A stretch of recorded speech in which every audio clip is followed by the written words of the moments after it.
We've heard a lot about how Hideo Kojima is going to try new things in terms of gameplay and game design in his upcoming Death Stranding, but everything that has been said so far has been pretty vague. Hideo Kojima himself, though, has given us another piece of information to chew on, and while it's not as meaty, it's certainly quite interesting. He says that while video games have, until now, mostly been about trying to fight each other with sticks, Death Stranding is not going to do that. We are ready for a game not based on competition, but on the rope that will bring good to the player and make connections, Kojima wrote in a piece for Rolling Stone.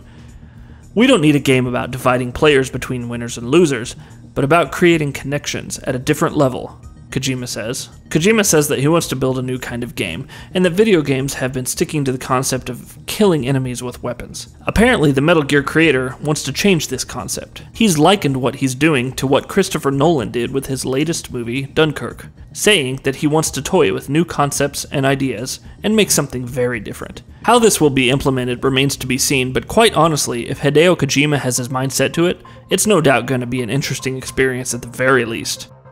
Earlier this week, we all got excited about Bethesda's Game of Thrones RPG that had been leaked by US retailer Target. After all, a Game of Thrones game from the makers of Skyrim? What was there to not love about that?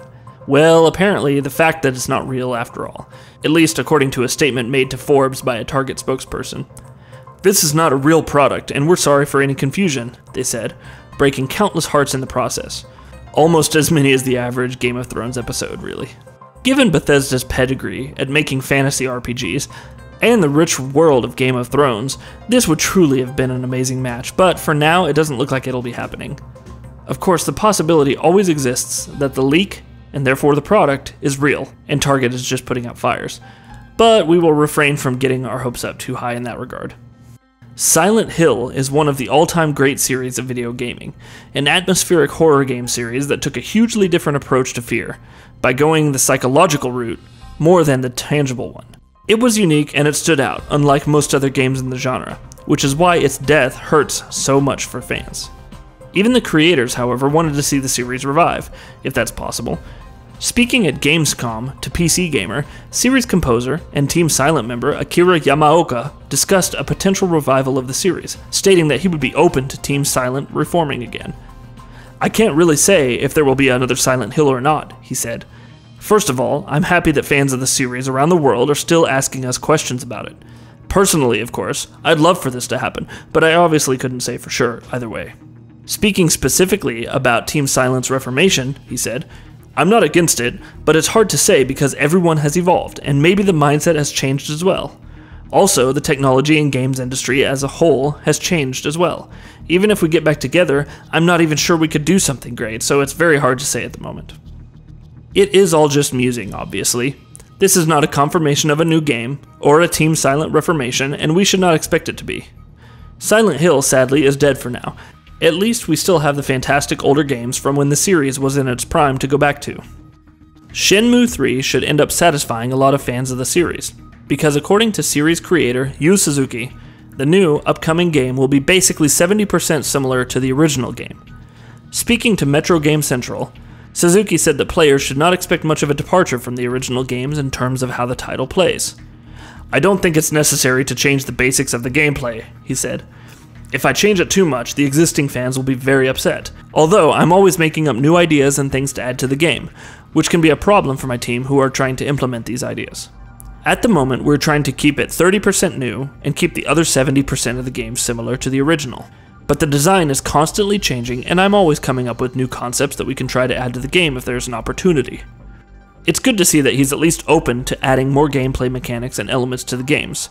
The original games were great, but they also alienated a lot of people because of their pace, structure, and how they played in general. Modernizing things a little and making concessions to new players might not be the worst idea.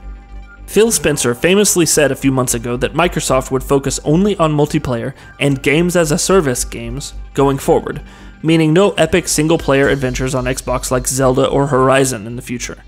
He would go on to retract and clarify that statement, but of course, until now, we haven't seen much in the way of new single-player games from Microsoft, except for the new Ori game. However, in an interview with Games Industry, Shannon Loftus, general manager of Microsoft Studios Publishing, stated once and for all that Microsoft is focused on single-player games too, because, as she argues, single-player games fit in with Microsoft's vision of what gaming should be as well, which was articulated beautifully by her stating that Microsoft envisions games being about community and bringing people together. Right now, we're very focused on games that bring people together, who form communities and find ways to self-express, she said, before adding that that does not necessarily mean multiplayer games. There is a fun YouTube search that I like to do. Reactions to people watching Ori and the Will of the Wisps trailer, she said. It is a blast watching their reactions and seeing them crying, good crying, over the game. Even the ability to share a reaction to a story or to share how something made you feel in that moment, that's a viable social mechanic. There will always be a need to tell these stories, like Ori or like Zelda. Zelda is an incredibly social game, and just because you're playing it by yourself doesn't mean the entire world isn't sharing your experience. The fact that we have the ability to share screens, share commentary, and groups and clubs on Xbox Live, those are ways to bring people together around a game that is more story-oriented. Games that build community. These are games that people come back to again and again, and they come back as much for the social experience as they do the gameplay. I actually think that it's for the greater good of society, things that bring people closer together as opposed to driving them apart. There are a lot of things driving people apart right now, and I'm proud to be part of an industry that does the opposite. This is the first time that we've seen Microsoft articulate an actual cohesive vision for what they want games to be, and it's a wonderful vision, one that we can get behind. This is also the first time that we've seen them openly justify their commitment to single-player games within their larger plans for video games. If Loftus is right, and we hope she is, then Microsoft will continue working on single-player games in the future. We can only hope that they manage to make something like Ori across all genres and scales. That would be wonderful. Travis is back. With Nindy's Summer Showcase 2017 coming to an end, Nintendo suddenly announced that Travis Strikes Again No More Heroes would be releasing in 2018 exclusively for the Nintendo Switch. It'll be developed by Grasshopper Manufacture and directed by Goichi Suda51 Suda. The premise of the game is interesting as it sees Bat, the father of Batgirl, who Travis assassinated in a prior game, taking revenge. Travis will be fighting for his life in 6 games. In fact, one of the games he's pulled into in the trailer is Hotline Miami, and it seems Grasshopper will partner with other indie developers for the others. A new No More Heroes title was teased during the Nintendo Switch reveal event in January this year, and interestingly enough, the final title has been hinted at. Still, seeing Grasshopper Manufacture teaming up with the other indie developers to bring their games into the universe is pretty cool. Dishonored and Dishonored 2 were both based on the story of Corvo and Emily. However, if there is a Dishonored 3, it'll not follow their story, which seems to imply that any future games in the series will have an entirely new set of characters and story that they follow. In an interview with IGN at QuakeCon 2017 about Dishonored Death of the Outsider, the standalone expansion to Dishonored 2, creative director Harvey Smith said that while a Dishonored 3 isn't confirmed yet, it would not necessarily follow the current story arc, which he considers concluded. All I know is that for the set of characters in this situation that started with the Rat Plague and went through Corvo and Emily and Daoud and Billy and the Outsider, this is the finale of that piece, he said. If there are more Dishonored games, they'll be different characters in a different situation.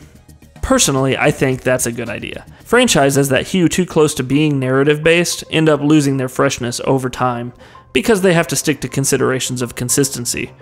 By keeping the same thematic core, but exploring a new setting and a set of mechanics with each entry, Dishonored can continue to delight players with each new game. And that'll be about it for this one. If you guys like what we're doing at GamingBolt, please consider subscribing to our channel, and I'll see you guys on the next video.